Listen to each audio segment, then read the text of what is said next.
Hey friends, it's time for another Flippin Frenzy collaboration, but this time there are no rules. I started with a mystery box sent to me from Paula by SonShine Designs by Paula, full of thrifted treasures, and I sent a mystery box to Janet at Twisted Oak Farm. From thrifted finds to spooky, unique creations, I'm taking you through every step of this transformation journey. I'm Cindy, my husband is Chris. Welcome to CNC DIY Factory. The first item sent to me is a 5x7 stretched canvas. I need to tighten up the canvas, and to do that, I'm going to spritz the back of the canvas with some water and rub it into the material. Then I'll quickly dry it with my heat gun. This will tighten the fiber so there is no sag in the center. I found this print on Facebook, and if I can remember where I got it, I'll link it in the description box below for you. I printed this out on rice paper, and I'm going to cut out a piece to fit my canvas. I am using Fusion Decoupage and Transfer Gel to decoupage this rice paper to the surface. I like to work in sections, so I'll adhere one half of it, then I'll flip it around and adhere the other half, smoothing out any wrinkles. Essential Stencil is known for its stencils, but they also offer transfers. This is a set from last year called Mystical Garden, and it looks like it's still available on their website. When applying a transfer to a canvas, I like to have a block of wood under the canvas for support, so I'm not re-stretching the material. I'll use a transfer tool and rub over the transfer, lifting the carrier sheet as the image transfers to the surface. As with any transfer, it should be sealed in order to protect it, so I'm using Wise Owl varnish in matte to seal and protect my piece. I found the perfect frame in my stash that complements this piece of art perfectly.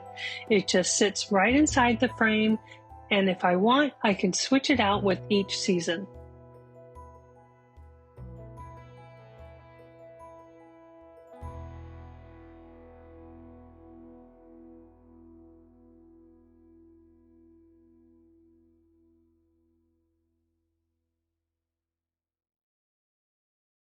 The second item from the mystery box is an ornament frame.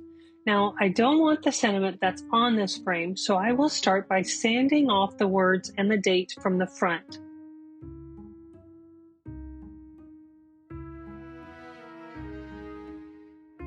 Then I'll clean it up with a wet wipe to remove all the excess sanding dust.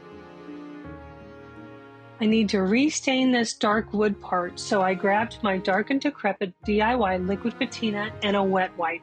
The wet wipe helps to keep the liquid patina from applying too dark, and it allows me to easily wipe off any excess. For the white part of this frame, I am going to apply Fusion Mineral Paint in Buttermilk Cream. I'm needing a base coat of color for this next step. I'm going to use the DIY liquid patina in Golden Ticket, and the yellow base coat will help the Golden Ticket really stand out.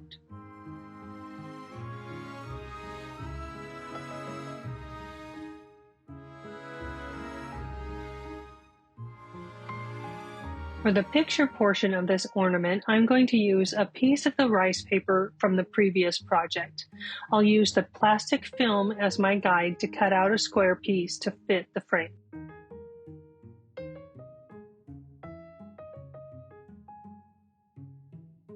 Staying with the purple theme, I will use the same transfer set from Essential Stencil, and I'll cut out a purple rose that will completely fill the opening.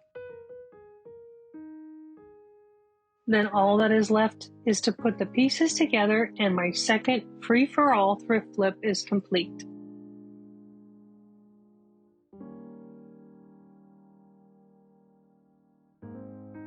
Such a sweet ornament that can also be changed out with each season, and it is a quick and simple thrift flip.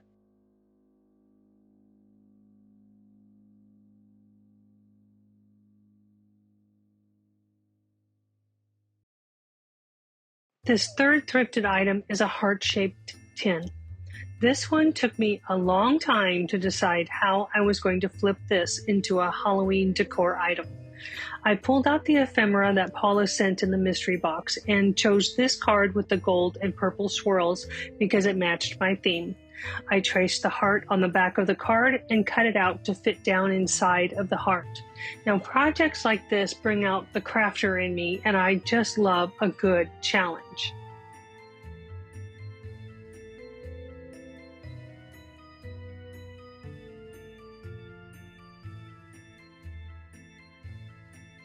I wanted this tin to resemble a night sky, so I grabbed my Bohemian blue paint from DIY and I painted the entire back of the tin and the inside edges. Then I sealed it with the Wise Owl varnish in matte finish.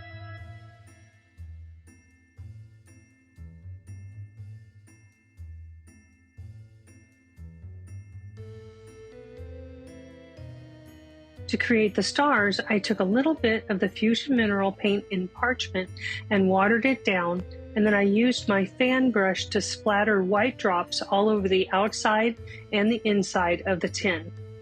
Then I splattered the purple and gold card as well.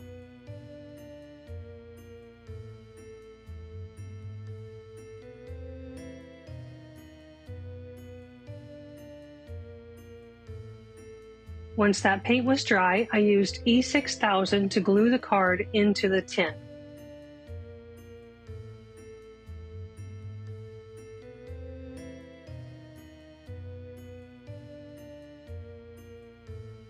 Next, I needed to create a nest, but I didn't want to use the Spanish moss, and I wanted it to be a dark color. So I looked around my craft supplies and I found this creepy cloth and thought this was perfect. I took a thin strip of it and I wrapped it into a nest shape. If you're new to CNC DIY Factory, Chris and I are a husband and wife team who love to upcycle thrifted finds, as well as offering our own DIY kits that we cut with our laser cutter right here in our shop. We have recently started creating and offering DTF transfers and graphic t-shirts, and you can check out all of our products on our website at cncdiyfactory.com, and I'll have that linked in the description box below. I'm using hot glue to keep the nest together, and it will set inside of this heart-shaped shadow box. I'm using a gold glitter glue stick for this project because, well, crows love to collect little treasures, so why not add a little treasure to it as well? I'm making little bits and bobs of treasure with the gold hot glue by adding little drops to a piece of parchment paper, and when they're dry, they pop right off and I can adhere them into the nest. Now I need a crow to sit on the nest, so I went to my laser cutter and I cut out a little crow sitting on a branch. I'll paint both sides of the crow and the branch in Fusion's Coal Black.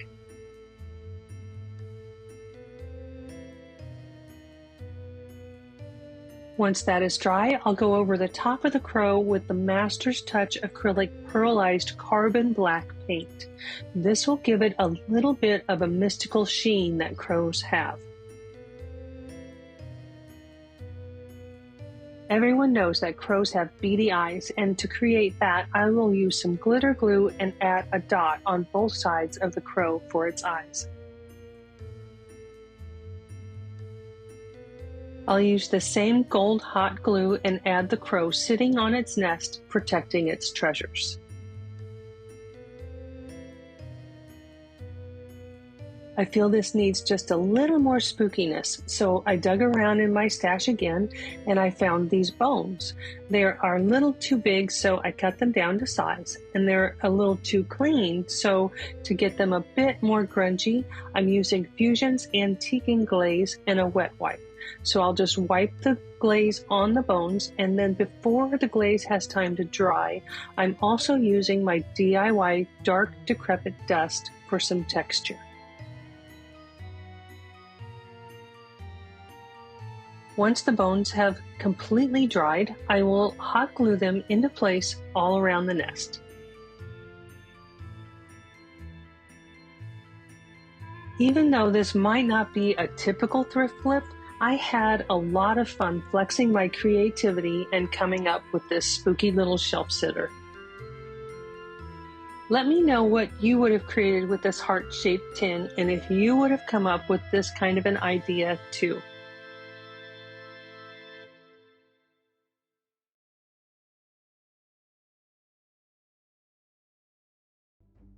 This fourth thrifted item is a really pretty glossy white vase, and it is great all by itself, but I need to flip it to match my spooky Halloween theme.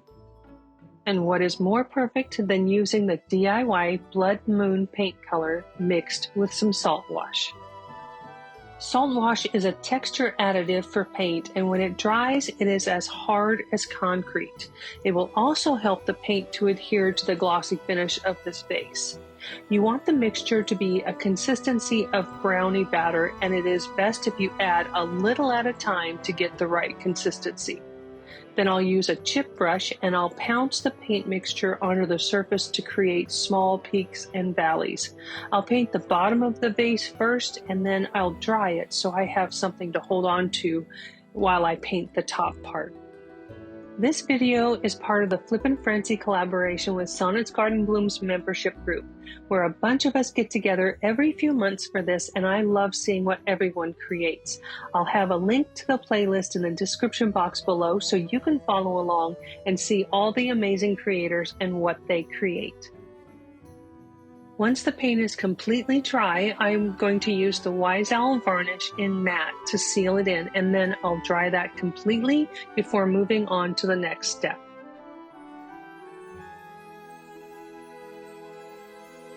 Now, to give this vase a spooky feel, I'm using the DIY dark wax, and I applied the wax to the bottom of the vase, and then I used a lint-free towel to wipe off the excess.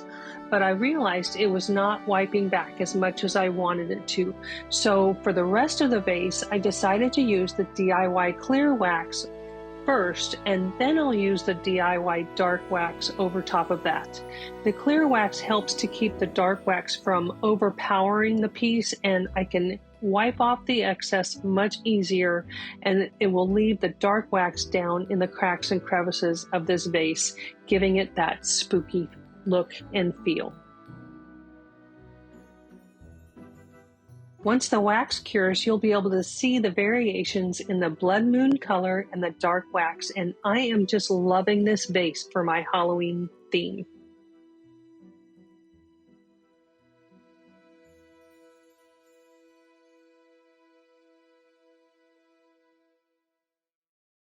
This fifth thrift flip is by far my favorite. I am taking this thrifted Reader's Digest book and I'm going to turn it into a witch's spell book.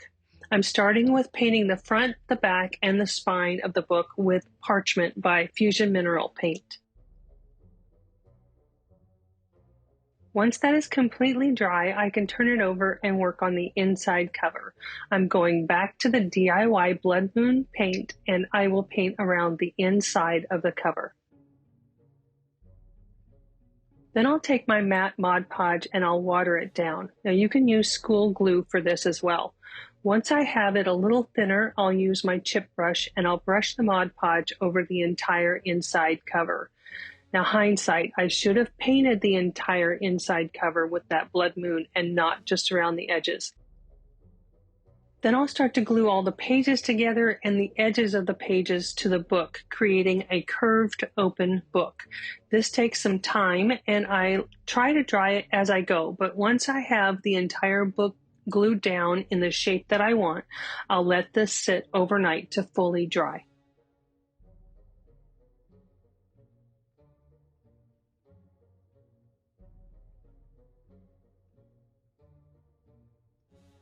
It's the next day and this book is shaped exactly the way I wanted. Now it's time to really transform it. I have so much decoupage paper in my stash, so I went in search of something that would look a little dark and moody, and I found this decoupage queen paper called Autumn Leaves.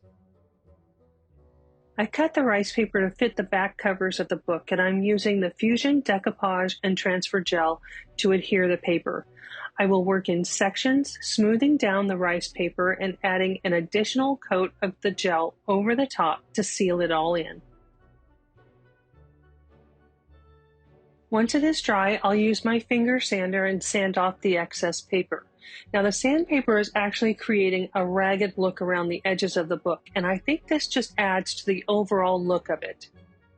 For the spine of the book, I cut a piece of tea-dyed paper from my stash, and I am using the Connoisseur's Library stamp set along with the black ink from IOD. I chose a couple of the stamps from the set to fit the spine of the book, and I'll stamp the image onto the paper, lining up the thin mount to the edge of the paper for a straight image. Then I'll hold the stamp down with one hand and lightly press the stamp onto the paper for a perfect impression.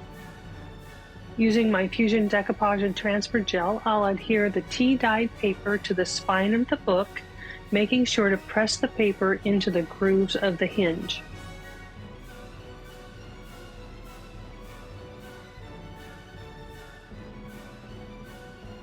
Once that is completely dry, I'll use the DIY dark wax around the edges of the book and the spine, and I'll wipe off the excess to give it that well-worn look.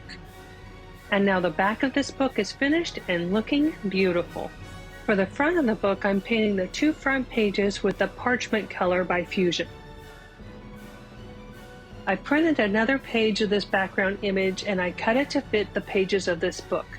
I'll adhere both pages with the Fusion gel and I'll let that dry. Using the Apothecary Labels stamp set and the black ink from IOD, I'll stamp the word potions on one side of the page using the lines on the thin mount to line up the letters and the edge of the book to make sure it's straight. The paper needed a little more distressing, so I pulled out the Orleans stamp from IOD and I stamped both of the pages. I also added the words extracts and tonics to the other page. If you have the word potions in a book, you need a potion bottle, so I grabbed my Essential Stencil Potions stencil and the chocolate color from Fusion, and I stenciled on a dark amber colored potions bottle. And then I painted the top to look like a cork. Now the potion bottle needs a label. Essential Stencil has transfers for that as well. This is the Vintage Apothecary Labels transfer set, and I chose one that would fit the bottle and applied it to the front.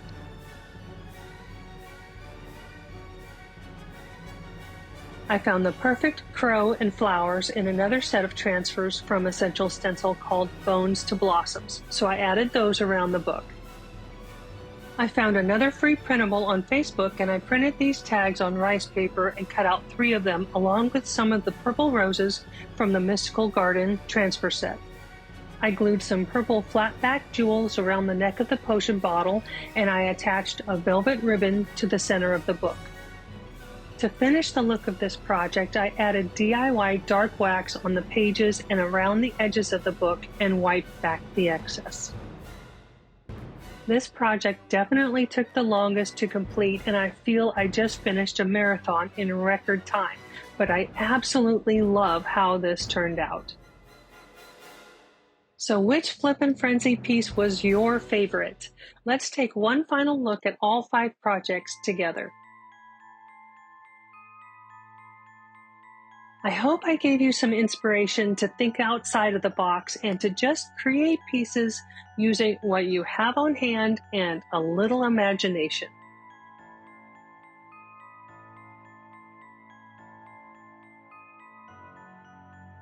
Don't forget to check out the link in the description box to watch all of the creatives in Sonnet's membership group who joined in on this Flippin Frenzy free-for-all edition. I chose to create a Halloween theme, and I can't wait to see what everyone else created.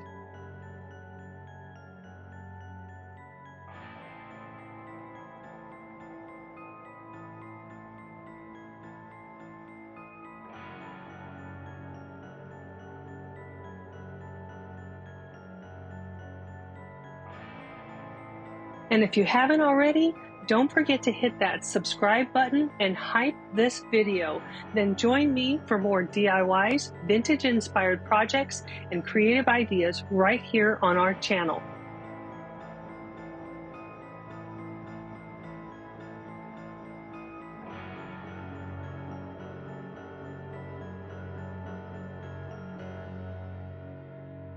Thanks so much for hanging out with me today, and until next time, keep practicing random acts of crafting, and I'll see you in the next DIY. But until then, here are some more DIY videos to inspire your creativity.